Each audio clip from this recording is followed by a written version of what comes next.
Yeah, no, it's a bit toasty, but it'll soon get cool. Yeah. So again, a big warm welcome to a very special place for a very special day. So, is Tom still here? Where's Tom? Yeah, there you go. So Tom, this is a truck for you. So this is an electric truck. Yeah, no, sure. And there's no emissions with this one, so you probably even have better grapes. So we will talk later about that one. So big round of applause for Tom, please. Outstanding, outstanding. Tom, thank you. We'll see you later. Tom, keep your pen in your pocket. Yeah, I know. I can see that now. Thank you, tell me, yeah. I'd like to, please. Yeah, we go easy on Tom. So once again, a big warm welcome, particularly to our partners, our customers. So again, Team Penske and thank you, and Team NFI, you know, and Sid and I have to thank you for taking your socks off with us and walking across that Abbey Road kind of zebra crossing. I don't know what you might call it, but certainly thank you for having some fun. You know, we have a principle in life, you know, we don't take ourselves seriously, but we absolutely take the business seriously. So it's great to have that. So let's get on topic. So Andreas and Richard, get on with it. Okay, so here we are in California at the Cliff Leddy vineyard on an extremely special day. And as we spoke this morning, I just want to take us back to some of the conversations that Paul, you went in the room, and Sid and Ike and the team, when we spoke about culture, we spoke about customer experience, and how not only doing the hard thing in life is all about values and culture. And I think that's the journey today has really touched on why we have these amazing vehicles here with us today. So whether it was Paul working together initially, where we came up with the concept that we should take the best of the on-highway truck and convert it into the best eCascadia on the market. And Sid, when we're in your office in December 2017, having the same conversations around this co-creation of bringing the best electric product to the market. And Andreas Uretsky was on the telephone from Portland talking to us about how we might do that. We're here today, I think, first and foremost to celebrate how we work together with our customers. And certainly the new Cascadia's got a customer's fingerprints all over it. And these amazing vehicles, these eCascadia, first in the world to be given to our customers here in California, is an extremely special moment for all of us.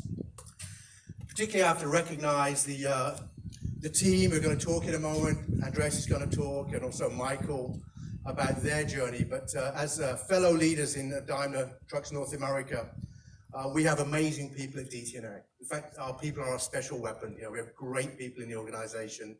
And just in 14 months, where we got together with many of the press and customers back in Portland, where we showcased, Roger Nielsen drove in with one. Here today, we have our real babies, unbelievable, new Cascadias, eCascadias, which have been brought together by a team so dedicated to bringing the best of the products to you, to our customers and our partners. I think also just to recognize that innovation process itself says a lot about trust. And of course, trust is that 5-letter word that means so much to us and our customers, that we have a trust relationship, and together we can do anything.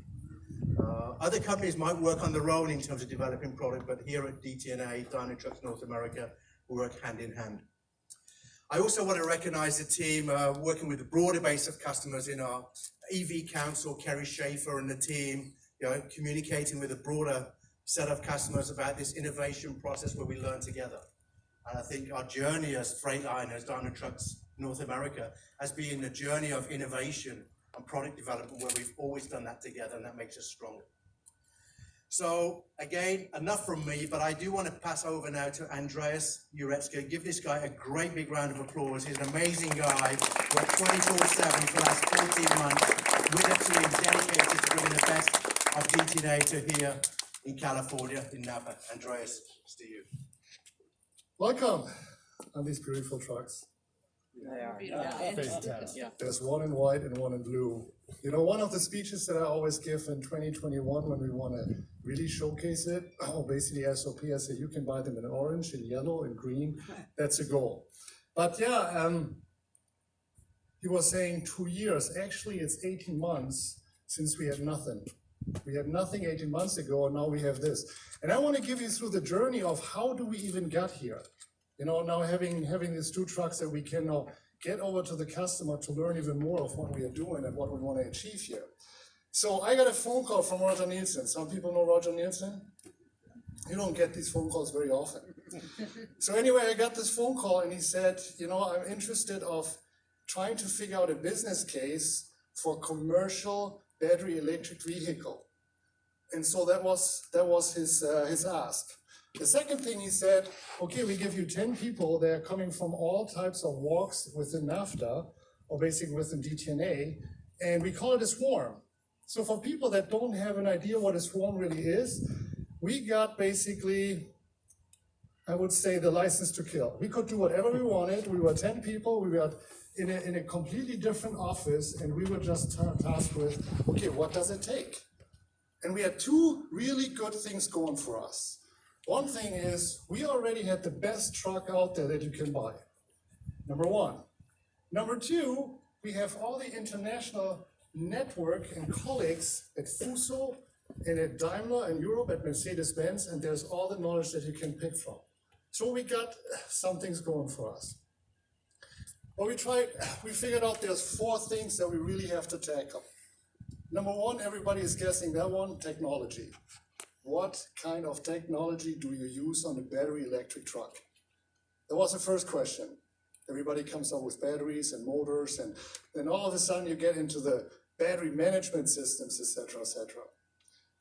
Number two, we figured out infrastructure. If you don't think about infrastructure, it's a one-time charge. I'm not sure how long that will last. So that was a big deal. Number three, we figured out batteries are really expensive lately, or still were when we started the whole journey. We said, we need incentives. How does it work with it? Where are these incentives? Where do you get them from? And then number four, it's a customer. You know, I remember sitting with the customers, with the guys that are sitting here in the front, and talking about what is a valuable application that really makes sense. So this whole co-creation that Richard is talking about, that was one of the key things. So going back to the journey, what have we done? There were so many memorable things, and when you think about in 18 months we have this, you can imagine there's more than 3, but the 3 that are really sticking in my head. Number one was we were 2 months in action within the team, within trying to figure this out, what this is all about. And I got a phone call from Roger again saying, hey, next week we go to NFI, we go to Penske, and we put our business plan out. I said, what business plan? He said, well, you figure this out. Okay, so the first thing is basically 2 months after we were together, we already had to lay out our business plan, and that was stressful, but we did it. And I must say, you're still with me, so it wasn't that bad. Number 2, Capital Market Day.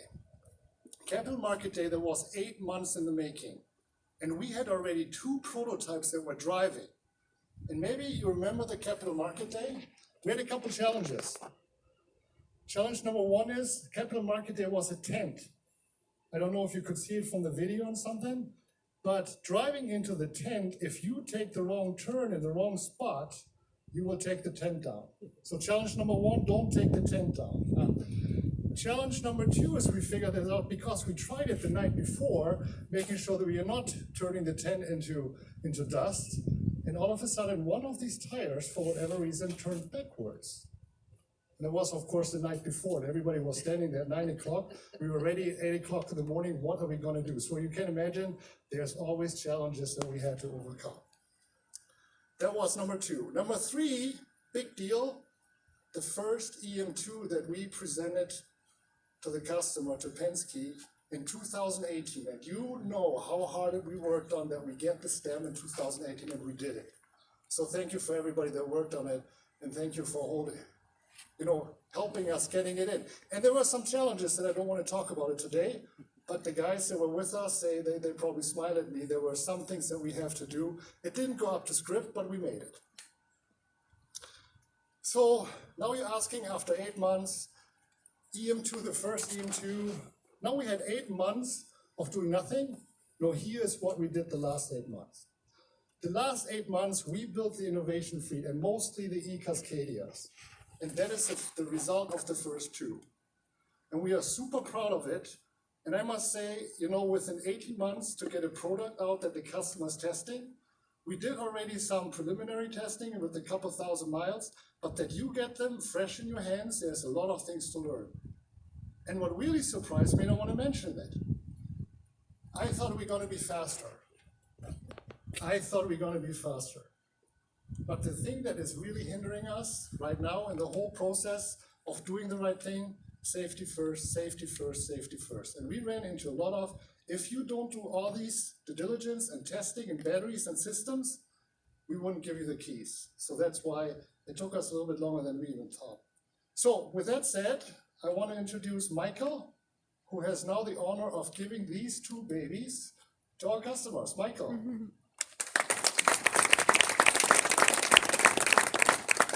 Thank you, Andreas. So welcome from my side. I'm super proud because like Andreas said, we both have kids, but these are our new babies. But we're okay, we give them out for adoption now.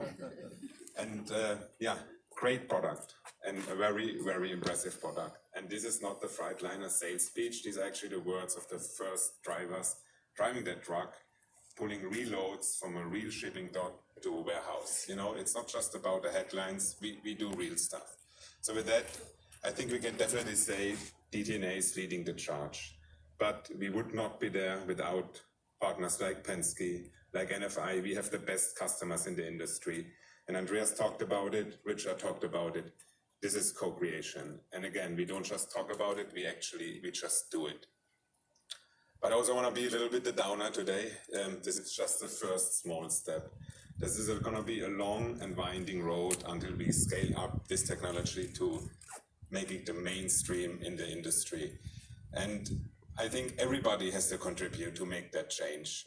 So we need our suppliers and we will work with them to bring forward the best technology needed. And we will bring and will need to bring the best e-truck in the market. We need our customers to think about the impact to their operating model, maybe even change their business model, how they do things. And actually, all of us here, there's a lot of investments to be done, but we know the rewards are great for society at the end. And we need partners like the South Coast to actually bridge the cost and investment gap at the beginning. But we are not just here for the e-truck, right? So we will help and we will be the compass of the industry driving the change forward. So what do? Again, we don't just talk. We created a whole e-consulting team for holistic offerings. We meet daily, weekly, the whole year with the customer. I think you talked a lot about CX. That's actually CX in action already today from DTNA. We go out, we analyze the site, what charging equipment is needed, what technology, what chargers you should buy, software solutions to even ensure you to run the vehicles on a TCO level. We help you to analyze the routes even with our customers because we cannot just place it everywhere.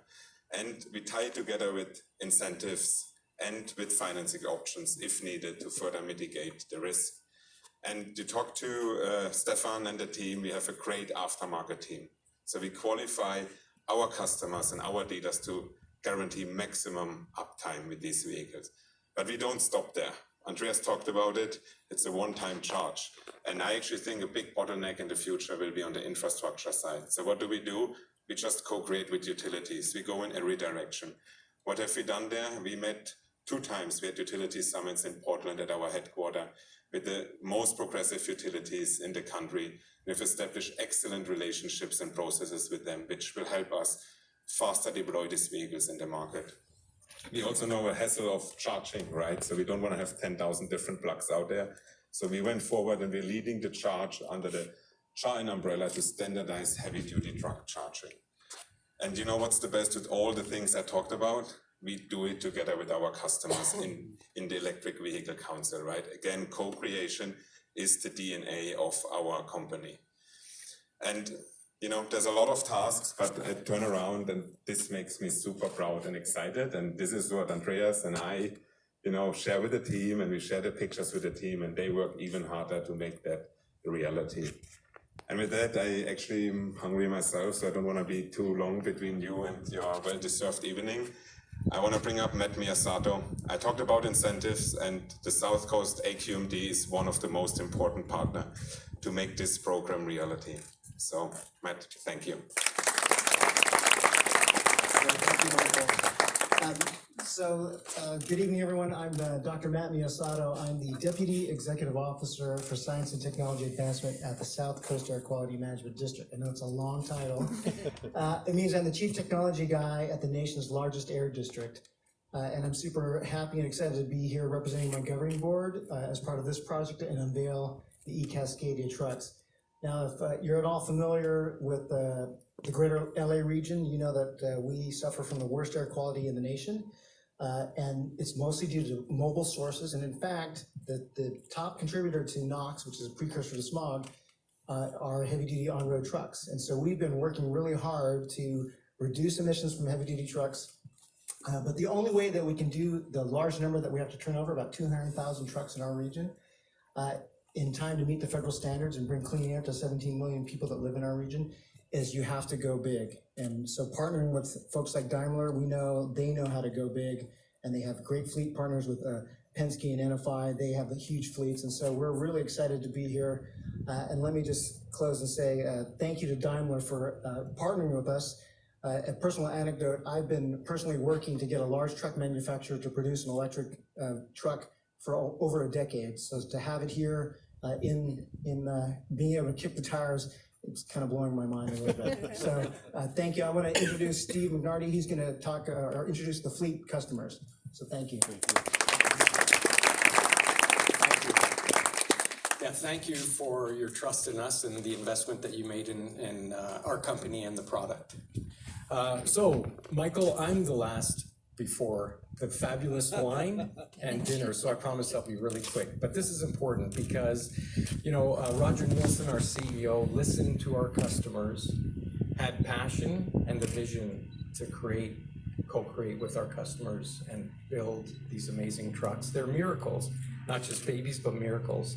And so we want to thank not only Roger, but our operating committee members. We have David Carson here, we have Stefan Kirshner, others who aren't here, but we want to appreciate Eileen Frack, Jeff Allen, and John O'Leary. So we appreciate their support very much. And we couldn't have done it without the EMG team. They really produced miracles, and they worked hard, long days and nights, and I have not seen anything like it. It was just incredible, and you could see the outcome. And we couldn't have done it without our customers. And so I want to really extend our gratitude to our customers, because without NFI and Penske and the team and their commitment and their passion, we couldn't have co-created this. And so we are very grateful for your commitment, for your investments that you made in time and infrastructure and everything else. So we're grateful. What I'd like to do is invite you up, the customers, for an opportunity to enjoy this. We'll take photos. So first, Sherry Sanger, Senior VP of Marketing for Penske. Welcome Paul Rosa, Senior VP of Fleet Planning and Purchasing Procurement. Sid Brown, CEO of NFI, please join us. Ike Brown, Vice Chairman, President of NFI. Bill Bleem, Senior VP of Fleet Services. Bill, please join us. Thank you. Richard Howard, please. Scooch in. Everybody scooch in.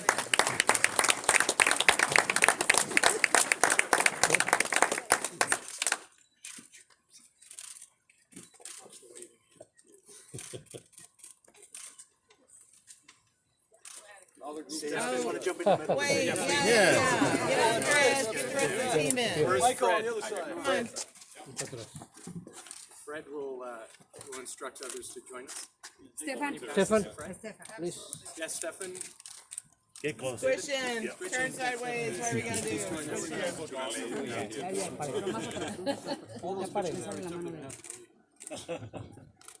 It's always Photoshop. Por este lado. Fred, who's next? Let's finish up.